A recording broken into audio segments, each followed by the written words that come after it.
Bravo d'avoir cliqué sur cette vidéo. Fais tes méchants. Tu es méchant. Tu es manipulateur. Tu es impuissant. Tu es faible. Tu veux trouver des tactiques et des astuces bon marché pour rendre quelqu'un obsédé par toi. Et devine quoi? Je vais te montrer comment faire exactement cela. Tu es maléfique. Sais-tu qu'il va se passer quelque chose une fois que tu commenceras à faire ces choses? Premièrement, ne t'attends pas à avoir une relation saine. Au fait, j'utiliserai totalement un couteau pour faire ça. Mais la dernière fois que j'ai utilisé un couteau dans ma vidéo, la vidéo a été supprimée, donc tu n'auras jamais de relation saine numéro 1 parce que tu vas devoir maintenir cette façade, tu vas devoir continuer à jouer à ce jeu et devine quoi, ça devient fatigant. Tu joues complètement avec l'esprit et les émotions de quelqu'un et si cette personne, ta cible, ta victime, devient plus intelligente avec le temps, elle va réaliser ce que tu fais et elle va te quitter. C'est pourquoi je conseille vivement de ne pas utiliser ces tactiques. Tu es maléfique. Mais plutôt regarder cette vidéo avec un esprit ouvert pour être capable de reconnaître si quelqu'un d'autre vous fait cela, si quelqu'un d'autre vous fait cela, même si cela fonctionnera, vous pourrez vous éloigner et ensuite vous pourrez regarder la vidéo sur ma deuxième chaîne pour savoir comment ne plus être obsédé par eux. Et avant cela, les gars, je vais vous apprendre quelques moyens simples de rendre quelqu'un obsédé par vous.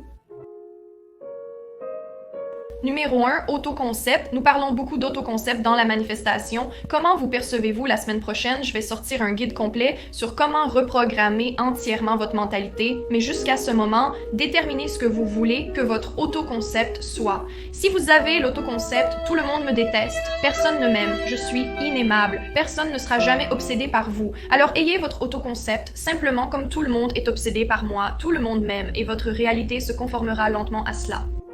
Deuxièmement, ne soyez pas excessivement dans le monde de quelqu'un. Par exemple, lorsque vous êtes obsédé par quelqu'un, vous ne vivez plus dans votre propre monde énergétique. Vous existez dans leur monde. Vous vous réveillez, vérifiez leurs histoires et Instagram, suivez leurs abonnés, etc. Vous existez dans leur monde. Ils ont tellement de pouvoir sur vous. Vous n'êtes plus dans votre monde. Retirez votre énergie et remettez-la sur vous-même. C'est une astuce de psychologie. Si vous voulez qu'ils vous apprécient plus, soyez simplement plus souvent avec eux. Des études ont prouvé que nous apprécions davantage les gens quand nous sommes avec eux et les trouvons plus attirants après les avoir beaucoup vus. Mais ne les suivez pas, je plaisante. Vous êtes maléfique. Ne faites pas ça. Si nous voulons en faire une petite astuce de psychologie sombre, vous pouvez vous rendre présent souvent, comme toujours être là, puis soudainement disparaître quand ils ont le plus besoin de vous. Vous disparaissez, vous devez être dans votre propre vortex et vous devez avoir votre propre pouvoir et les gens seront naturellement attirés par cela. Vous allez apprendre dans cette vidéo et dans ma deuxième vidéo de chaîne, la racine de toute obsession est en fait que les gens manquent de quelque chose en eux et ils le voient en vous. C'est pourquoi ils le veulent et pourquoi ils en deviennent obsédés. Premièrement, vous devez déterminer exactement ce que l'autre personne veut, puis vous pouvez jouer avec leurs fantasmes à ce sujet. Par exemple, dans le passé, si je suis devenue comme infatuée de quelqu'un et que je me dis qu'ils ne sont même pas mon type, pourquoi est-ce le cas? 9 fois sur 10, c'est parce qu'ils ont quelque chose que je veux et ils ont peint une image de moi avec cette chose qu'ils ont.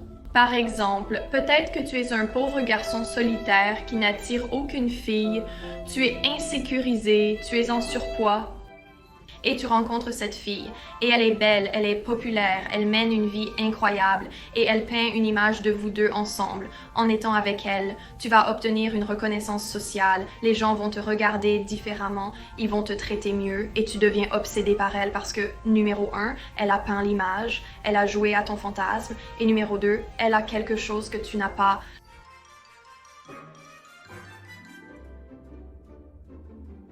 La façon la plus simple de faire cela est en réalité de découvrir les insécurités de quelqu'un, puis de les lui confirmer. Un exemple vraiment facile est les hommes de petite taille.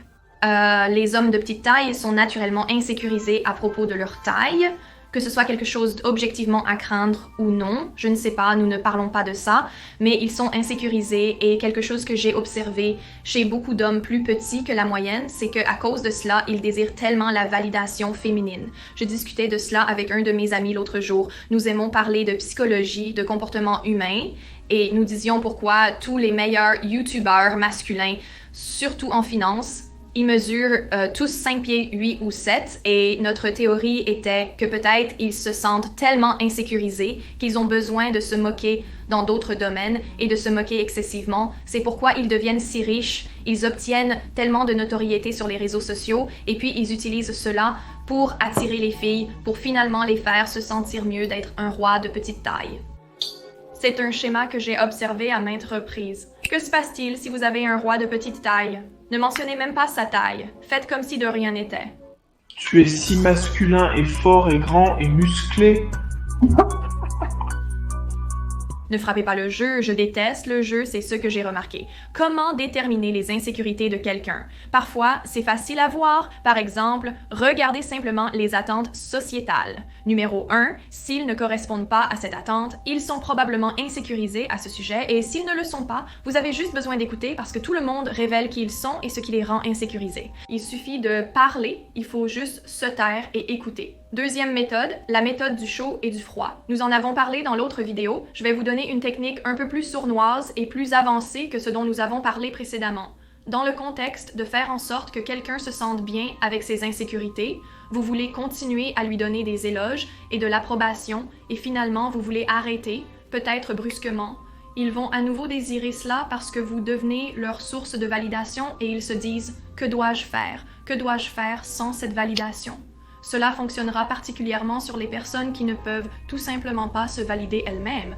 C'est pourquoi tous les manipulateurs et les narcissiques visent des cibles faibles. C'est pourquoi je souligne dans toutes mes vidéos, les gars, vous devez avoir un état d'esprit sain, vous devez aller en thérapie, vous devez travailler sur vous-même parce qu'il y a des gens maléfiques dans le monde. C'est pourquoi il est si important de s'auto-valider pour se protéger de ces personnes et cela se produit de manière vraiment subtile. Imaginez que vous parlez à quelqu'un de nouveau ou que vous rencontrez un nouvel ami et qu'il confirme toutes vos insécurités, qu'il vous donne son approbation sur des choses, même si vous ne demandez pas d'approbation. Finalement, vous en avez simplement envie. Par exemple, peut-être que vous êtes photographe et chaque fois que vous postez une photo, cet ami commente « J'adore cette photo, j'adore ». Et ils font cela 10 fois et puis ils arrêtent soudainement. Vous allez vous demander « Est-ce une bonne photo? Pourquoi n'ont-ils pas commenté ?» Et puis ils ne le font pas pour quelques photos et boum, la photo suivante, ils commentent « J'adore cette photo, coup de dopamine, vous venez d'avoir à nouveau leur approbation ».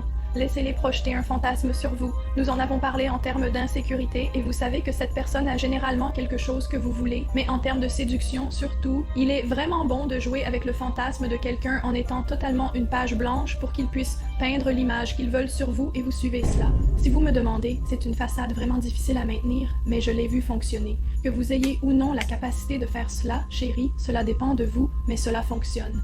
Manipulez leurs moments de faiblesse. Cela peut encore découler des points précédents. Si quelqu'un vous montre sa faiblesse ou ses insécurités, vous la confirmez et vous le faites se sentir bien et puis, à un moment ultérieur, vous pouvez l'utiliser contre lui.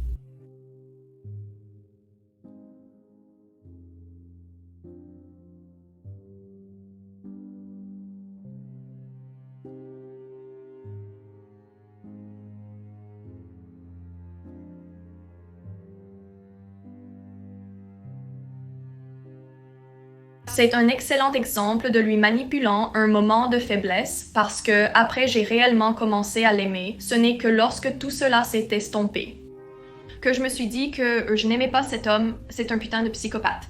Les gens qui sont rusés et manipulateurs vont sentir quand vous êtes faible, ils vont s'immiscer et ils vont obtenir ce qu'ils veulent de vous. Peignez une image de leur vie avec vous, surtout s'ils veulent ce que vous avez. Oh mon Dieu, nous pouvons faire ce voyage ensemble. Imaginez à quel point nos enfants seront beaux. Vous pouvez aussi parler de « Oh, mon futur mari » ou « ma future femme » parce qu'ils vont naturellement se dire « Pourquoi tu parles de ça quand je suis juste ici? Ça devrait être moi » et ils essaient de se prouver plus à vous. Ça ne marche pas sur tout le monde. Cela ne fonctionne que sur les gens faibles, et beaucoup le sont. Les bombarder d'amour peut aller jusqu'à leur promettre un avenir, mais le bombardement d'amour fonctionne. Vous devez apprendre ce qu'ils sont pour vous en éloigner. Quand vous bombardez quelqu'un d'amour, vous le faites simplement se sentir bien. Vous faites des promesses, affirmez leurs insécurités. Si elles se trouvent laides, dites-leur qu'elles sont les plus belles femmes que vous ayez jamais vues. Si c'est un petit roi, vous surpassez les autres hommes par votre énergie et votre masculinité. C'est la fin de cette vidéo. J'espère que vous en avez tiré quelque chose, probablement si vous êtes narcissique ou sociopathe. Mais vous me faites peur. Utilisez ces conseils judicieusement et protégez-vous des personnes qui les utilisent, car il y a beaucoup de gens bizarres dans le monde. Et souvenez-vous, nous voulons attirer des relations saines avec des personnes qui durent longtemps. Cela signifie que vous devriez appliquer les conseils sains que j'ai partagés là où vous avez une bonne autoperception et travailler sur vous-même. Vous créez votre jardin et accueillez les papillons. Et au lieu de poursuivre et juste comme être dans votre propre pouvoir, désolé, donc la vidéo sur ma deuxième chaîne sera également disponible sous peu. Je vous aime les gars et je vous verrai très bientôt.